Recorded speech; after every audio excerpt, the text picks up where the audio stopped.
Welcome to Fun and Games Side Quests. Every episode is a different host sharing a video game they love and why they love it. Hi, my name is Brian Metolius, and I'm a person. I live with my wife and dog. I enjoy collecting records, running, spaghetti, and playing video games. I am also a composer. I have written the music for stuff you may have seen, stuff you may have heard. Most notably composing the music for the off-Broadway show Puffs, or 7 increasingly eventful years at a certain school of magic and magic, written by my buddy Matt Cox, possibly playing at a high school near you, and the movie Night of the Coconut, directed by my other buddy, Patrick Willems. I say other buddy like I only have 2 buddies, but I have more than 2 buddies. I also do a lot of composing for the videos on Mr. Willems' YouTube channel as well. Also, there was this one online-only ad for Tonal Programs Plus that you skipped before a YouTube video. I did the music for that, but you didn't hear the beautiful music because you skipped it. But most of all, I'm an Undertale fan. When my third buddy, Matt, aka Stormageddon, asked me to speak about a video game I love for side quests, they sent me a master list of games that had already been covered by this program. And as you can tell by the sheer number of episodes that exist for this program, it was a long and intimidating list full of great games. But the excitement I felt when I sorted it alphabetically and looked at the letter U, and no one had taken Undertale, I knew that this was the game I had to talk about. Because, well, allow me to gush about this game for a bit. Nothing I'm about to say is an exaggeration. Please know this. Undertale is one of the greatest games of all time. I strongly encourage anyone who has never played it, play it. I encourage anyone who has even had a passing curiosity about video games, if this is you, bold choice, listening to a video game podcast, but yes, even you should play it. It is a very approachable game that hits you in the same way a good piece of art does. It goes straight for your emotional jugular, and I have never laughed harder playing a video game, and it has the distinction of being the only video game to ever make me cry. So, I don't know, play this game. Undertale is created, programmed, written, composed, and designed by one guy named Toby Fox. You play as the main character who falls down a hole in the side of a mountain and finds himself in a world populated by monsters. And since this is a video game, you may think that what needs to happen now is you resort to violence, slay these monsters, and battle your way out of the mountain. There's a long list of games that follow this formula, and many of them are also among my favorites. But in Undertale, you're given a choice. Yes, you could slay the Cyclops, or you can de-escalate through acts of kindness or showing mercy. The choice is yours. And through every character and monster you come across, this choice between violence and mercy is the impetus for the ending that you get, or deserve. The writing and character work is superb. Toby Fox's sense of humor and wit is on display through every encounter. Even small one-off encounters with monsters will have a little throwaway joke that leaves an impression on you, and sometimes is called back to later. It's very, very funny. However, Toby has assembled an incredible cast of characters that each have their own personality, loves, and inner lives all their own. I dressed up as the slippers and hoodie wearing skeleton Sans for Halloween in 2019. I am a fan. If you've ever cared to tread the waters of the internet, a whole mountain of Undertale fan fiction, art, and comics await you. Toby Fox has created a game that is about chilling with your buds. You can always cut to the chase and kill them if you're feeling spicy. Toby Fox uses your expectations as a gamer against you in interesting and clever ways throughout the 15-hour game. And many of these ways you won't even see in a single playthrough. Depending on your play style, you may end up seeing things that are so radically different from the game up to that point that you discover that sometimes getting to know a character rather than killing them, might lead to some very hilarious, interesting, and possibly devastating developments. I'm being intentionally vague.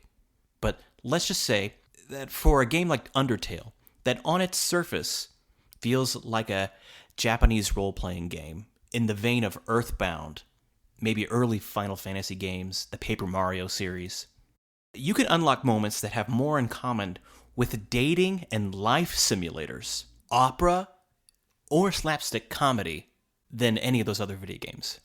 Speaking of opera, you can't have a discussion about Undertale without talking about its incredible music. Toby Fox proves that he is a compositional force to be reckoned with an absolutely incredible soundtrack. The album of which was my top listened to album for several years, I think 2019 and 2020, according to my Spotify wrap-up. And I won't discuss how it's used in the game, but there's a track called Megalovania that you might have heard used in memes circa 2016 through all still. That still gives me goosebumps every time I listen to it and fills me with determination. Its riffs and chord progressions instantly hook you in, while its rhythms give you an adrenaline rush. And it's really the perfect soundtrack to get dunked on. It's really refreshing to hear music that's done in a more retro chiptune style that doesn't necessarily try to emulate the music of, the retro consoles, but more just uses their sound to create new music. It's very, very refreshing. My most persistent thought when playing this game is, how can Toby Fox do so many things so well? It's infuriating. I very much look forward to the completion of his next project, Deltarune. But that game and its relationship to Undertale is definitely a topic for a different discussion. Undertale is the kind of game where you finish one playthrough and immediately need to pick it up again and try a second run, because the possibility and implications of making different choices are too tantalizing. I played through Undertale in 2019. During that time, I was catching up on things that had been on my media bucket list. And Undertale was just one of those things that kept being recommended to me for like 4 years since it came out. I just never got around to playing it. So I gave it a little try when it came to the Switch, and I was hooked. My first playthrough was fun. Like, really fun. It reminded me of so many great games from the past, while also having a thing to say that was all its own. My second playthrough was incredible, and it blew my first out of the water. Then I got cocky, and I tried a third playthrough, and it made me throw my Switch down, and I teared up. Real man tears. Actual tears.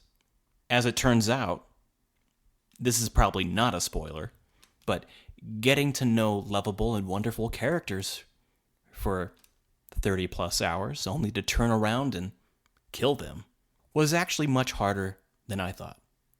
And Toby Fox is more than happy to stick that knife in your emotional back and give it a little twist. There is a style of playing Undertale that the fans have called the genocide run. One where you have to kill literally every single monster and character in the game. And I have to say, it's one of the most difficult experiences I've ever had playing a game. Not just in terms of gaming difficulty, but also emotional difficulty.